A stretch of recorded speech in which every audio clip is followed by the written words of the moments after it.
Maintenant, j'ai pris Jean chapitre 3, verset 16, qui nous dit que car Dieu a tant aimé le monde qu'il a donné son Fils unique, afin que quiconque croise en lui ne périsse point, mais qu'il ait la vie éternelle. C'est ça que nous allons partager aujourd'hui avant de commencer nos sujets de la conférence.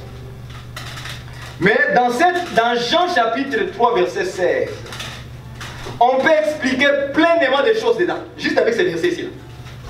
On peut expliquer, par exemple, Noé. On peut expliquer dedans Moïse. On peut expliquer aussi Abraham.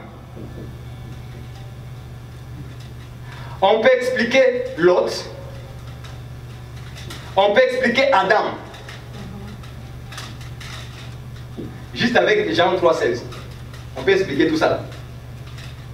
Et tout ça, je l'expliquerai dans des vidéos à la suite, plaise à Dieu, pour exhorter les gens de Jean 3,16. Parce que Jean 3,16, c'est tout un mystère pour les enfants de la maison.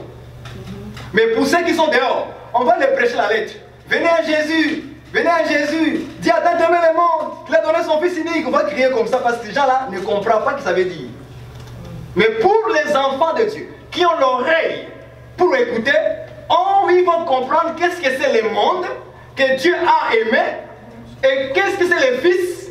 Croire, quiconque, toutes ces choses. On va les comprendre dans la Bible. Nous allons prendre seulement l'histoire d'Adam. C'est avec lui qu'on va partir. Donc on va expliquer Adam dans Jean 3,16. Aujourd'hui. Et à ce moment-là, vous comprendrez dans quel état spirituel vous êtes. Juste avec Jean 3,16. Chacun de nous va comprendre dans quel état spirituel il est. Prenons l'exemple d'Adam maintenant. Dans Jean 3,16. Quand Adam a péché, la Bible dit qu'Adam s'est trouvé nu. N'est-ce pas? Tout le monde connaît l'histoire, non? Adam était nu. Quand Adam a péché, il était nu. Dieu est venu le chercher, Adam. Pourquoi Dieu a cherché Adam? C'est parce qu'il a aimé. Jean 3,16. Dieu a tant aimé le monde. Donc le monde qu'on nous parle là, c'est Adam. Est-ce que vous avez vu ça? Dieu a aimé Adam. Maintenant, quand Dieu aime, il doit donner quelque chose pour le sauver. Mais dans Jean 3,16, on dit quoi? Dieu a tant aimé le monde qu'il a donné son Fils. Mais avec Adam, ce n'est pas le Fils qu'on a vu. Pour le protéger de la mort, de sa nudité, Dieu a donné quelque chose. C'était quoi? Lisons l'histoire.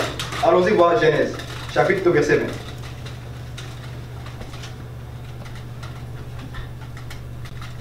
Genèse, chapitre 3. Nous sommes ici, Genèse, chapitre 3, verset 20 à 21.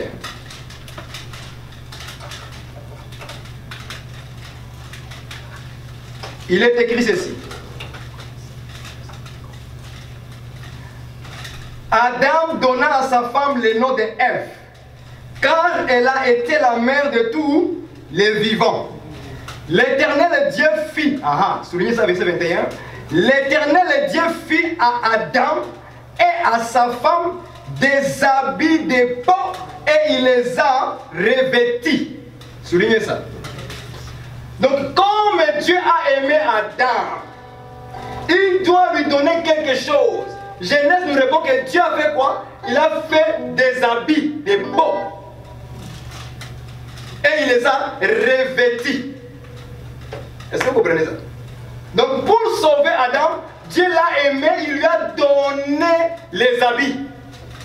Donc le Fils qu'on nous parle dans Jean 3,16, c'est un vêtement. Soulignez ça, le Fils égale vêtement.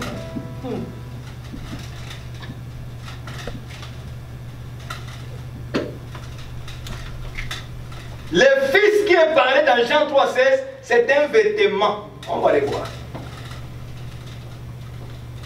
Dieu a aimé Adam pour le sauver. Il doit lui donner un vêtement. Parce qu'il était où? Dans la nudité. Or, la nudité, c'était quoi? Égal au péché. Voilà. La nudité d'Adam signifiait le péché dans sa vie. Mais Et pour le sauver, il faut lui donner le vêtement pour s'habiller. Donc le vêtement, c'était le Fils qui couvrait le péché de qui? D'Adam. Si Dieu ne lui avait pas revêtu de vêtements, ça serait la mort. Pourquoi? Parce que tous ont péché, sont privés de quoi? De la gloire de Dieu. Donc s'il restait dans le péché, c'était la mort. Est-ce que vous comprenez ça?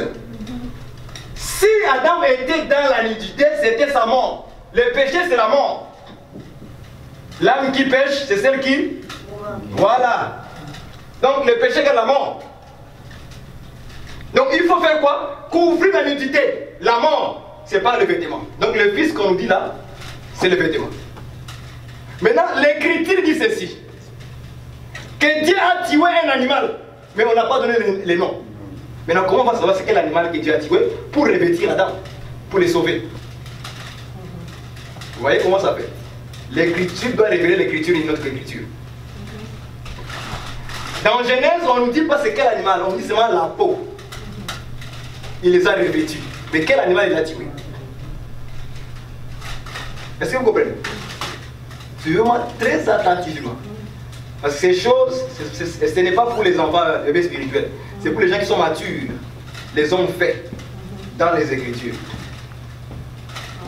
Allons-y maintenant chercher cet animal qu'on a enlevé la peau dans les Écritures.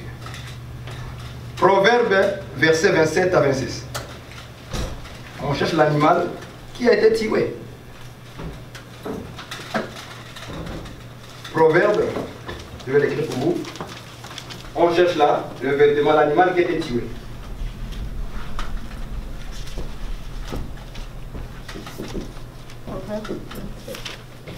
Voilà, ça va nous aider à trouver l'animal. Je vous dis, bien aimé dans le Seigneur, quand il n'y a pas d'explication des choses dans les églises, le peuple dans les ténèbres, vous êtes tous morts. Il ne faut pas simplement répéter le verset tous les jours. Ça ne suffit pas. Mais il faut comprendre le verset par les Saint-Esprit. Verset 26. Chapitre 27, verset 26. Les agneaux sont pour te vêtir et les boucs pour payer les champs. Voilà.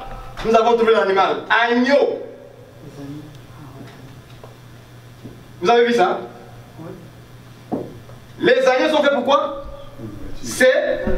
Voilà. Or, on a revêtu Adam par quoi? La peau d'animal. Maintenant, le proverbe nous dit qu'en réalité, c'est l'agneau qui doit nous revêtir.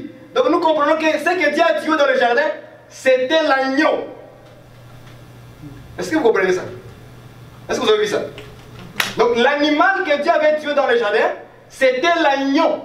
Parce que c'est lui qui porte un vêtement pour revêtir la nudité d'Adam. C'est péché.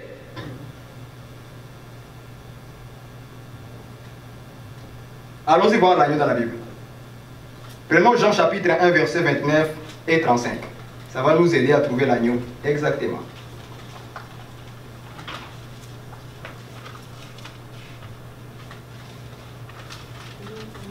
Jean chapitre 1, je vais l'écrire. On va trouver l'agneau. Qui est-ce? C'est ça l'explication des Écritures. Une écriture révèle une autre écriture. Ça dit ceci, Jean 1, 29 et aussi 35. Le lendemain, il vit Jésus venant à lui, et il dit, voici l'agneau de Dieu qui ôte les péchés. J'aime ces choses. Ouais. Voici l'agneau de Dieu qui ôte quoi? Les péchés de qui? Voilà. Parce qu'il était nu, il avait les péchés. Dieu lui a revêtu des vêtements, la peau d'animal. Et on nous dit dans le proverbe que c'était quoi? C'était l'agneau. Or cet agneau c'était qui? Jésus. C'est ça le Fils qu'on nous dit là-bas. Donc Jésus, c'est un vêtement, c'est la peau d'animal. Est-ce que vous comprenez ça? Ah oui. Ah, j'aime ces choses. J'aime la parole de Dieu. Quand tout devient clair pour moi, je dis, j'aime ça. Amen. Est-ce que vous comprenez ça? Oui. Donc Jésus, c'est un animal qu'on a tué dans les jardins pour couvrir la nudité d'Adam. Autrement dit, si tu n'as pas le vêtement, tu ne vas pas au ciel. Voilà. Si tu n'as pas le vêtement, tu ne vas pas au ciel. Si tu n'as pas le Fils, tu n'as pas la vie. Donc tes péchés sont encore là. Il te faut revêtir de la peau d'animal. C'est pourquoi Adam au ciel, on va le voir. Nous verrons Adam au ciel. Pourquoi? Parce qu'il a été sauvé. Est-ce que vous comprenez ça? Or, il y a un seul peuple qui porte ces vêtements ici là.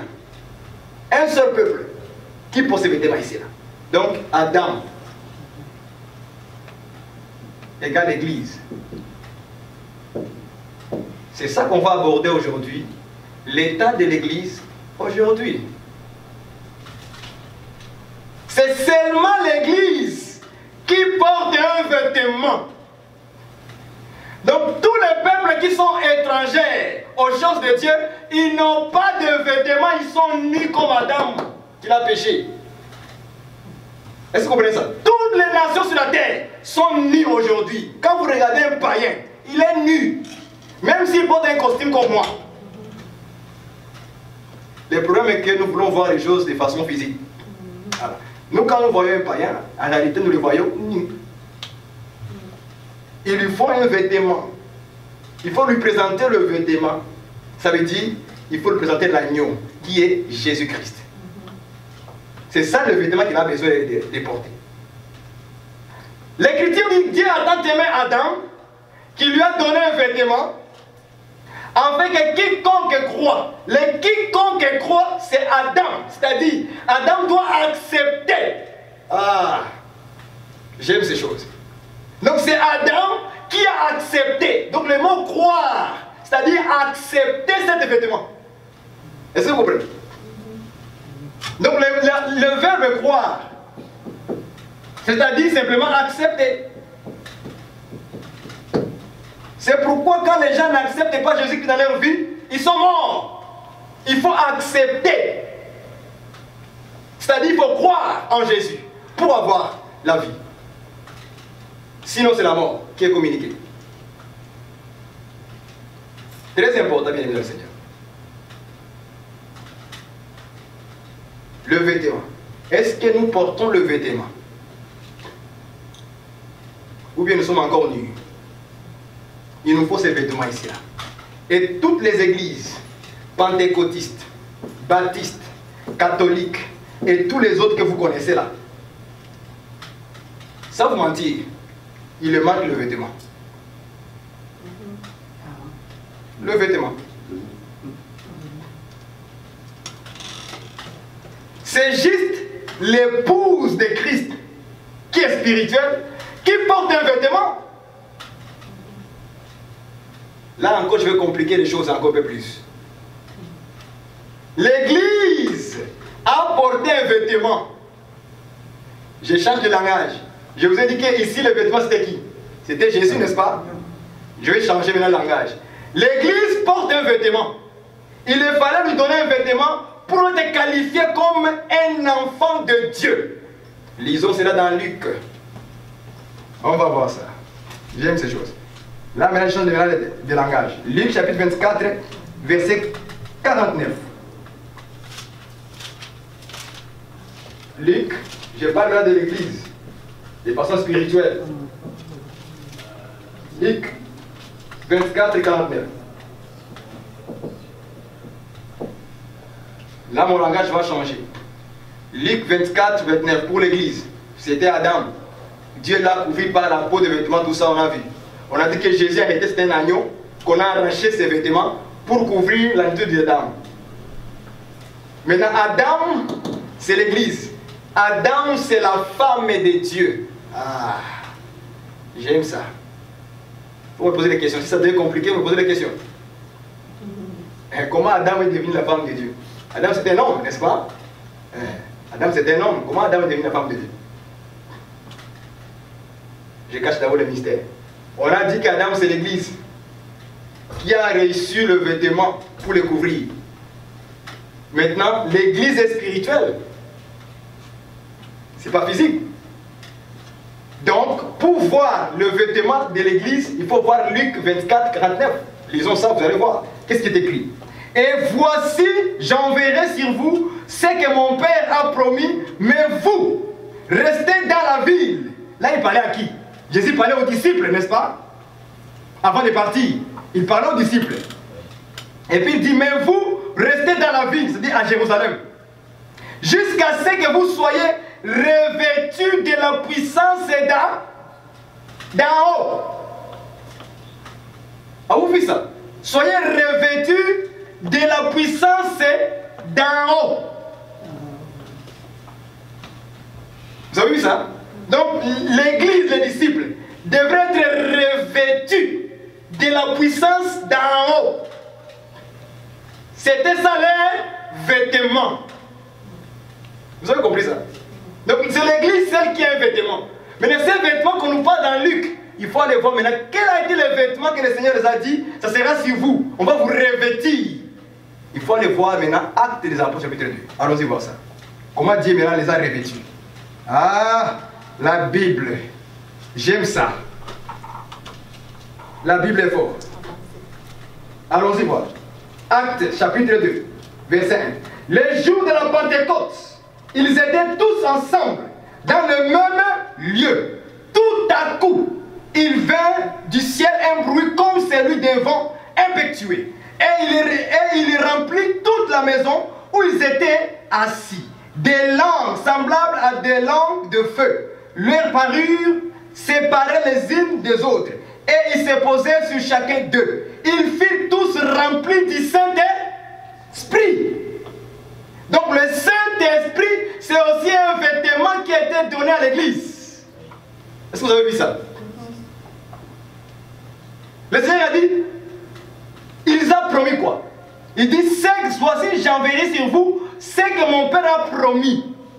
Ce que le Père avait promis était quoi? C'était un vêtement. Il dit, soyez revêtus de la puissance d'en haut. Donc la puissance d'en haut, maintenant dans Actes chapitre 2, on dit c'était quoi? Le Saint-Esprit. Écrivons ça.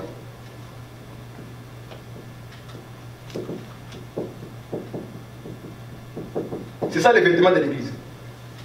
Le Saint-Esprit. Si tu n'as pas ça, le ciel n'est pas pour toi. Voilà pourquoi nous disons que toutes les églises que vous connaissez, il les manque ça. Cet vêtement ici-là. Revêtu de la puissance d'en haut. Revêtu du Saint-Esprit.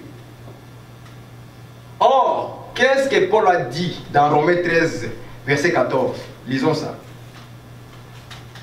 Il dit, soyez au contraire, revêtez-vous du Seigneur. Romains 13, verset 14. Il dit ceci, je le lis. Mais revêtez-vous du Seigneur Jésus-Christ, en n'ayant pas soin de la chair pour en satisfaire le convoitise. Romains 13, 14.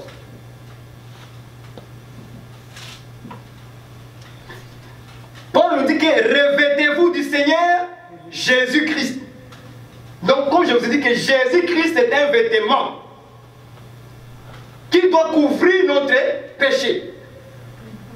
Or, dans l'église, celle qui couvre l'église, c'est quoi? Selon Luc, c'est le Saint-Esprit, la puissance d'en haut. Donc, quand nous marchons en tant qu'enfants de Dieu, en réalité, spirituellement, on nous voit avec un manteau. Dans le monde des ténèbres, ils nous voient avec le vêtement. Mais c'est quoi? Ils voient le Saint-Esprit, la présence de Dieu avec nous. Ça, on l'appelle la gloire de Dieu, la gloire du Seigneur, tout c'est ça. C'est pourquoi on dit que tous sont péchés, sont privés de la gloire de Dieu. Le mot gloire de Dieu là, c'est le Saint-Esprit. J'avais expliqué ça dans une vidéo. La gloire du Père, la gloire de Dieu, c'est le Saint-Esprit. Donc quand nous marchons partout, les démons, les sorciers, les magiciens, quand ils nous regardent spirituellement, ils nous voient avec un vêtement de la présence de Dieu. Donc un enfant de Dieu ne joue pas avec sa vie. La seule chose qui peut te faire enlever le manteau, c'est celui-ci. Les petites choses ici là. Péché. C'est ce qu'Adam a fait. Quand Adam a péché, parce qu'Adam était nu, non? Mais il ne reconnaissait pas qu'il était nu, n'est-ce pas? Il était très bien. Mais le jour où il a péché, il a vu quoi? Sa nudité. Donc ça veut dire qu'on a fait quoi? On a enlevé les manteaux, le Saint-Esprit, la gloire de Dieu. Pour son péché, privé de la gloire de Dieu, du Saint-Esprit, on a enlevé les manteaux. L'habit était sorti. Et il s'est trouvé nu. Le péché est déjà rentré. C'est ça, en fait, Jean chapitre 3, verset 16, selon Adam. Il faut que les pasteurs nous expliquent ces choses comme ça. S'ils ne les font pas comme ça là dans les églises, répéter les versets, ça ne veut rien dire. Mais les enfants de la maison doivent être expliqués ces choses. Quel est le monde que Dieu a aimé? Quel est ce fils-là qu'on a donné?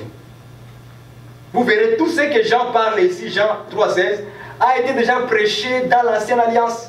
C'est ça Adam, c'est ça Noé, Moïse, Abraham, Lot. On peut tous les expliquer dedans. Parce qu'on nous dit que quiconque croit, en fait quiconque croit, ne périsse, ça veut dire la mort, ne périsse, mais qu'il ait la vie éternelle. Dans Noé c'est pareil. Dieu a voulu tuer tout le monde de la mort, mais il a vu un petit nombre de personnes. Il les a aimés. Il les a donné quoi? L'arche. Vous avez vu ça? Comme il les a aimés, il dit non, ces petits peuples, je dois les sauver. Mais les autres, je vais tuer. Mais comme je veux les sauver, mais ce n'est pas quel moyen? L'arche.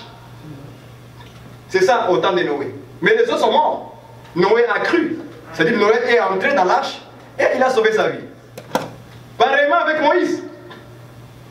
Dieu voulait tuer, envoyer la mort en Égypte. Mais il a vu un petit nombre de personnes. Son peuple Israël. Dieu a aimé qui? Israël.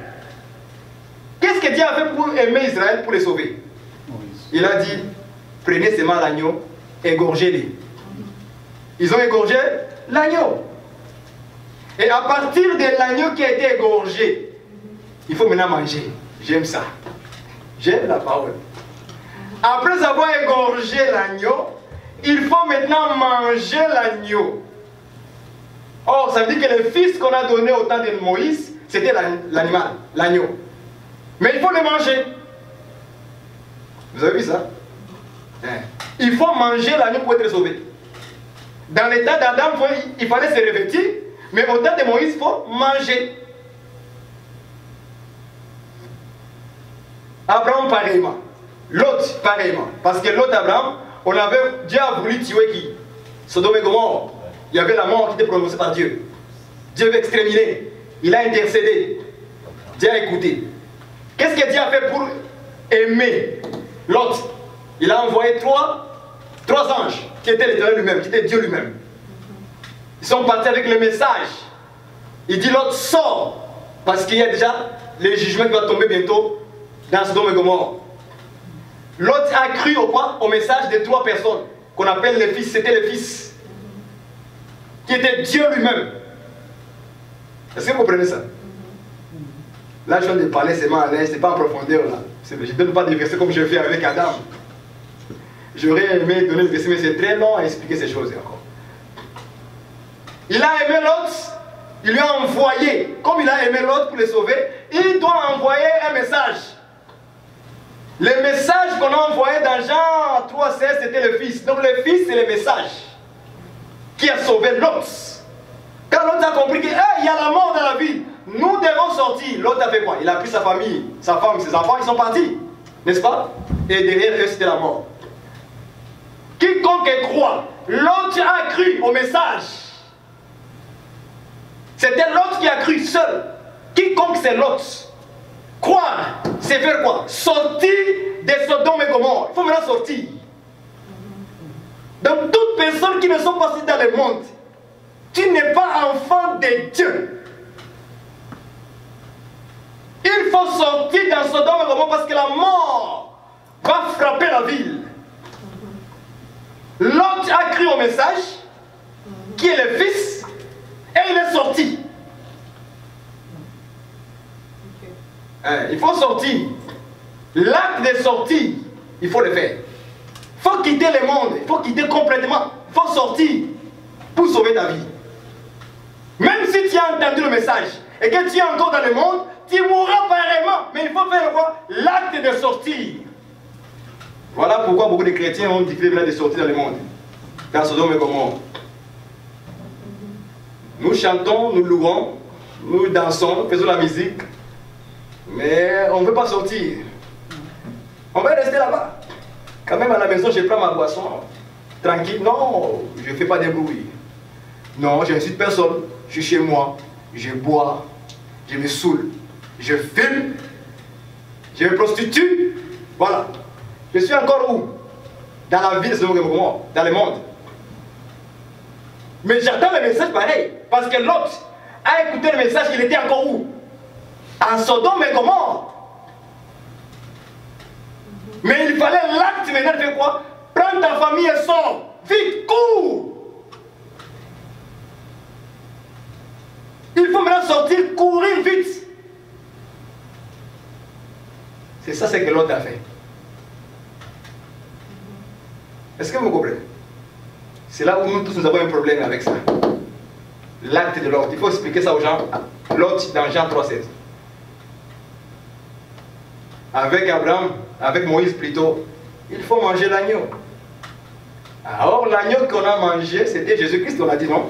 Qui était l'agneau de Dieu qui ôte le péché du monde, n'est-ce pas? Quand on l'a fait tuer, on a pris le sang, on a mis sur le laiton et les deux poteaux de la porte. Maintenant il fallait manger l'agneau qui était tué. L'agneau qu'il fallait manger là-bas, c'était Jésus. Donc si vous ne mangez pas Jésus, vous êtes mort. Donc Jésus c'est devenu la nourriture. J'aime ça. Lui-même a dit, mangez ma chair et buvez mon sang pour avoir la vie éternelle. Donc si vous ne mangez pas Jésus, vous êtes mort. Là, je scandalise tout le monde. Donc je ne vais pas expliquer ça, manger. Ça veut dire quoi manger Jésus?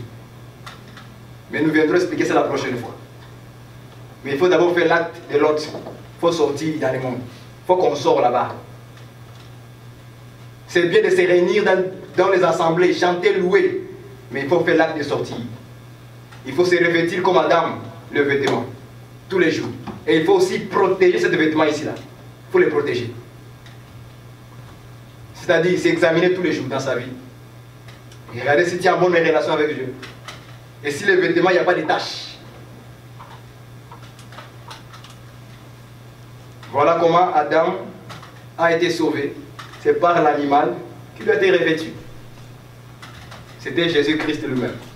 Dans notre langage, cet vêtement qu'on nous parle là, c'est ça en fait le Saint-Esprit qui est maintenant avec nous. Dieu nous a maintenant redonné le vêtement.